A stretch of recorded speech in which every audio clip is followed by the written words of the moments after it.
इस वीडियो में हम डिस्कस करेंगे हेज डायग्राम के बारे में कि हेज डायग्राम क्या होता है और इसे कैसे कंस्ट्रक्ट कैसे करते हैं, ठीक है, कैसे ड्रॉ करते हैं। तो उससे पहले समझ लेते हैं कि हेज डायग्राम के कुछ रूल्स हैं, हेज डायग्राम होता क्या है और उसके कुछ रूल्स हैं, ठीक है। उसके अकॉर्डिंग हेज डायग्राम को हम ड्रॉ करते हैं।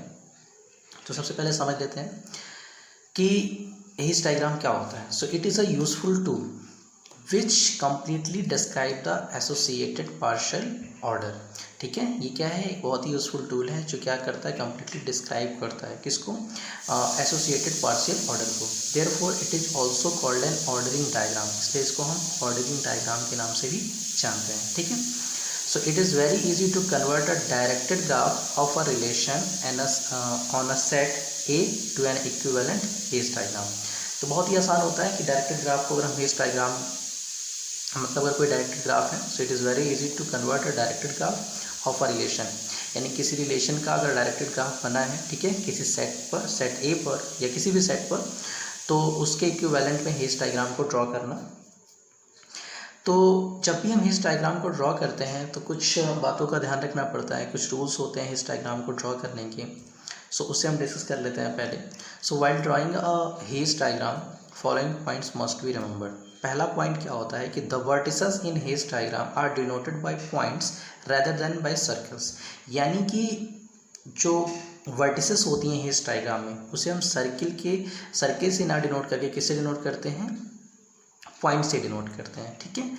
और दूसरी कंडीशन ये होती है कि दूसरा रूल ये है इसका कि since a partial order is reflexive so hence each vertex of A must be related to itself. क्योंकि पार्शियल ऑर्डर के बारे में हमने लास्ट टाइम पे भी डिस्कस किया था कि पार्शियल ऑर्डर क्या होता है, रिफ्लेक्सिव होता है। सो इसका जो हर एक वर्टेक्स होगा वो क्या होगा, अपने आप से रिलेटेड होगा।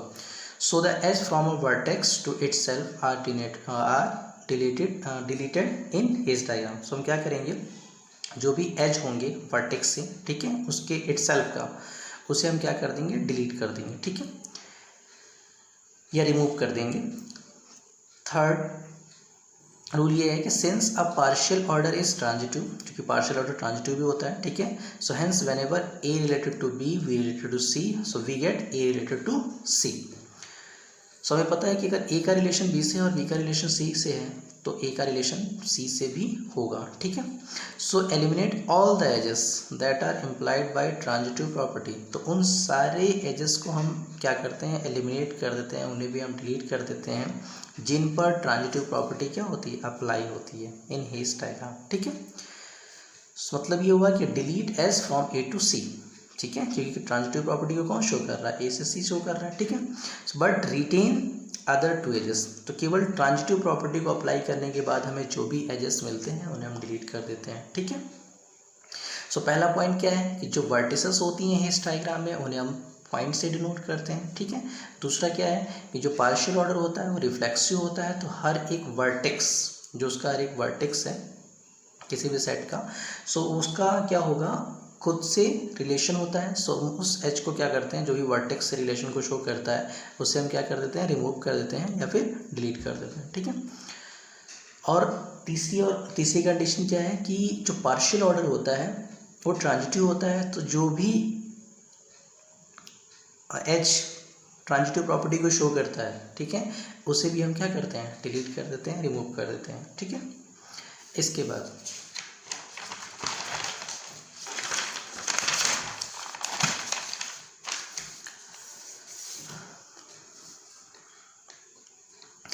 नेक्स्ट रूल है कि if a vertex A is connected to vertex B by an edge that is A related to B, then vertex B appears above vertex A. तो मतलब ये है कि अगर वर्टेक्स ए का अगर वर्टेक्स बी से क्या है, कनेक्टेड है किसी एच के द्वारा, मतलब ए क्या है, बी से रिलेटेड है, ठीक है, then vertex B appears above vertex A. तो अगर ए से अगर कोई दूसरा वर्टेक्स क्या है, किसी एच के थ्रू रिलेटेड है, तो उस एच को हम क्या करेंगे, ऊपर रखेंगे, ठीक है। सो देयरफॉर और फाइनली लास्ट में हम क्या करते हैं, जो एरोज होती हैं, एरोज, उन एरो को हम क्या करते हैं, ओमिट कर देते हैं, यानी उन्हें भी रिमूव कर देते हैं, ठीक है। So therefore the arrows may be omitted from the edges in Hasse diagram, ठीक है। अब इस हेज डायग्राम को कैसे ड्रॉ करते हैं, इन रूल को कैसे अप्लाई करते हैं, उसे क्वेश्चन की हेल्प से समझ लेते हैं। सो क्वेश्चन क्या है, consider the set A equals to 4 5 6 7। एक सेट ए है जिसके अंदर कुछ एलिमेंट है 4 5 6 and 7। Let R be the relation, और आर क्या है, रिलेशन को शो कर रहा है। रिलेशन क्या है, लेस देन और equal to on set A. Draw the directed graph and the Hasse diagram of R. तो हमें जो रिलेशन दिया गया उस रिलेशन का हमें डायरेक्टेड ग्राफ भी ड्रॉ करना है और साथ ही साथ हेस्ट डायग्राम भी ड्रॉ करना है। ठीक है, तो सबसे पहले हम सेट लिख लेते हैं। सेट क्या गिवन है, ए इक्वल्स टू 4 5 6 7। अब रिलेशन देख लेते हैं, रिलेशन क्या है, लेस देन और equal to. So the relation less than और equal to on the set is given by this. मतलब जो भी रिलेशन दिया गया उस रिलेशन को हम फाइंड कर लेते हैं सेट के ए के जितने भी एलिमेंट हैं उनके बीच में। सो लेस देन और इक्वल टू का मतलब ये है कि अब यहाँ पर इसमें जितने भी एलिमेंट आएंगे उन दोनों के बीच में जो रिलेशन होगा, पहला एलिमेंट क्या होना चाहिए, दूसरे से क्या होना चाहिए, लेस हो या फिर इक्वल हो। तो यहाँ पर अगर हम देखें तो 4 और 5 हो जाएगा, 4 और 6, क्योंकि 4 क्या है, 5 से छोटा भी है। यहाँ भी 4 क्या है, 5 से 6 से छोटा है। यहाँ 4 7 हो जाएगा, यहाँ 5 6 5 7। ठीक है, तो सब ये इस रिलेशन को शो कर रहे हैं। उसके बाद 6 7 4 4 क्या है, इक्वल है, क्योंकि यहाँ लेस देन और इक्वल टू दोनों रिलेशन होंगे। ठीक है, 5 5 6 7 और 6 6 एंड 7 7। तो ये हमें रिलेशन मिल गया। ठीक है, सेट का। अब हम डायरेक्टेड ग्राफ को ड्रॉ करेंगे। So the directed graph of the relation R S. अब इसका डायरेक्टेड ग्राफ कैसे ड्रॉ करते हैं। सो डायरेक्टेड ग्राफ को ड्रॉ करने का तरीका इस क्या होता है कि जितने भी एलिमेंट पहले गिवन होते हैं उन्हें हम लिख लेते हैं। उसके बाद फिर सारी प्रॉपर्टीज़ के अकॉर्डिंग टेस्ट को अप्लाई करते हैं। ठीक है, तो इसे हम अलग से कर लेते हैं, समझ लेते हैं। यहाँ पर इसमें समझ में नहीं आएगा, सो हम क्या कर लेते हैं, इसे ड्रॉ कर देते हैं। सो सेट में एलिमेंट कितने गिवन है, 4। पहला क्या है,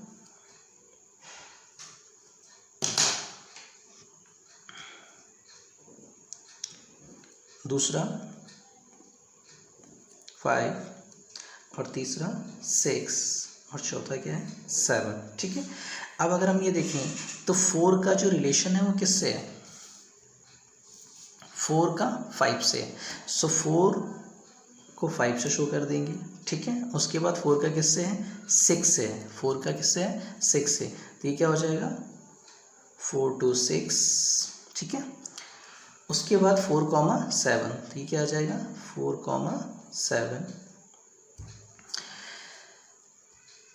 उसके बाद अगर हम देखें तो 5 6।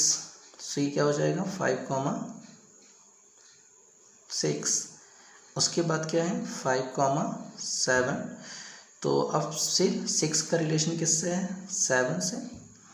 और 4 का 4 से है, 5 का 5 से है, 7 का 7 से है और 6 का 6 से है। ठीक है, तो ये जो ग्राफ बना, इस ग्राफ को हम बोलते हैं डायरेक्टेड ग्राफ। ये ग्राफ कैसा है, डायरेक्टेड ग्राफ।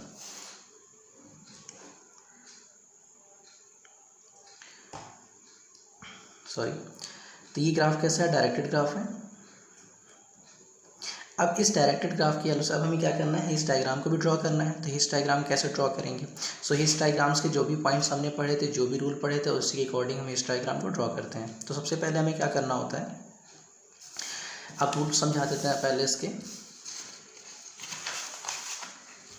कि फर्स्ट पॉइंट क्या है, the Hasse diagram of relation R is delete all edges implied by reflexive property. उन सारे एजेस को हमें डिलीट करना होता है जिन पर रिफ्लेक्सिव प्रॉपर्टी क्या होती है, इम्प्लाई होती है। ठीक है, सो 4 का 4 पे, 5 का 5 पे, 6 का 6 के 7 पे 7 पे। तो इन सारे जो एरोज हैं इन्हें हम क्या करेंगे, रिमूव कर देंगे जितने भी एजेस हैं। ठीक है, रिफ्लेक्सिव प्रॉपर्टी वाले। उसके बाद सेकंड क्या है, delete all edges implied by transitive property. उन सारे एजेस को हम डिलीट करेंगे जिन पर क्या होता है, ट्रांजिटिव प्रॉपर्टी अप्लाई हो रही है। सो अगर हम देखें ट्रांजिटिव प्रॉपर्टी अप्लाई होने के लिए, तो ट्रांजिटिव प्रॉपर्टी का रूल क्या होता है कि 3 एलिमेंट लेते हैं, ए का बी के साथ, बी का सी के साथ अगर रिलेशन है, तो ए का बी अगर सी के साथ रिलेशन हो गया तो वो ट्रांजिटिव प्रॉपर्टी को शो करेगा। ठीक है, सो इस कंडीशन में अगर हम ये देखें तो कौन कौन से एजेस हमारे डिलीट होंगे, उसके अकॉर्डिंग जो आया है 4 7 आया, 5 7 आया, 4 6 आया। ये कैसा है, इसे समझ लेते हैं पहले कि 4 7 कैसा है। सो अगर हम ये देखें यहाँ पर 4 5 है, ठीक है। और फिर 5 का रिलेशन किससे, 6 से, जहाँ पे ये एलिमेंट खत्म होता है वहीं से हम शुरू करते हैं, ठीक है। सो 4,5, 4 का रिलेशन 5 से और 5 का 6 से है, तो 4 का किससे हो जाएगा, 6 से हो जाएगा। सो हमें एक क्या मिल गया, 4,6, यानी इस h को हम क्या करेंगे, डिलीट करेंगे। उसके बाद 4,6 की बात करें तो 4,6 और 6,7, सो इससे क्या मिल जाएगा, 4,7। सो अब यहाँ पर जो 4,7 वाला h है इसे भी हम क्या करेंगे, डिलीट कर देंगे। इसके बाद 5,6, तो 5,6 और उसके बाद एक रिलेशन है 6,7, सो यहाँ से क्या मिल जाएगा, 5,7, तो 5,7 वाला रिलेशन भी क्या हो जाएगा, डिलीट हो जाएगा। तो ये तीनों एज क्या करेंगे, हम डिलीट कर देंगे, ठीक है। सो अगर हम देखें कि 4 to 7 को ये एज शो कर रहा है, तो देखो ये हमने डिलीट कर दिया। उसके बाद हम क्या करेंगे, 5 to 7 को कौन शो कर रहा है, ये एज शो कर रहा है, इसलिए इसको डिलीट कर देंगे। 4 to 6 को कौन एज शो कर रहा है, ये कर रहा है, इसलिए हम इसको डिलीट कर देंगे, ठीक है। अब हमें ये इतना फिगर मिल जाएगा, ठीक है। इसके बाद अब हम क्या करेंगे, नेक्स्ट रूल इसका क्या है, replace the circle representing the vertices by dots. जितने भी सर्किल से ये जो वर्टिसेस शो हो रहे हैं इन सबको हम किससे रिप्लेस कर देंगे, डॉट से। सो हमें क्या मिल जाएगा, ठीक है, 4, 5, 6, 7। अब क्या करते हैं, फाइनली हम क्या करते हैं, जो एरोज होते हैं उन्हें हम क्या करते हैं, ओमिट कर देते हैं, उन्हें भी रिमूव कर देते हैं। और इस तरह से हम क्या मतलब उन्हें इस तरह से हम एडजस्ट करते हैं कि अगर जिसका रिलेशन, अगर किसी एलिमेंट का रिलेशन किसी दूसरे से है, ठीक है, मतलब पहले वाले एलिमेंट से है, तो जो बाद वाला एलिमेंट है वो हमेशा ऊपर रहेगा, ठीक है। तो 4 का रिलेशन 5 से है, तो इन दोनों में ऊपर कौन रहेगा, 5 रहेगा। फिर 5 का 6 से है, तो इन दोनों में ऊपर कौन रहेगा, 6 रहेगा। 6 का 7 से, तो इन दोनों में ऊपर कौन रहेगा, 7 रहेगा। तो फाइनली हम क्या लिख देंगे, 4, 5, 6, 7, ठीक है। सो फाइनली ये हमें क्या मिल गया, हेज डायग्राम, ठीक है। इसके बाद नेक्स्ट वीडियो में हम डिस्कस करेंगे इसके और भी कुछ क्वेश्चन और भी प्रॉब्लम्स को डिस्कस करेंगे, जिसमें हम और भी डिटेल में से समझेंगे, ओके।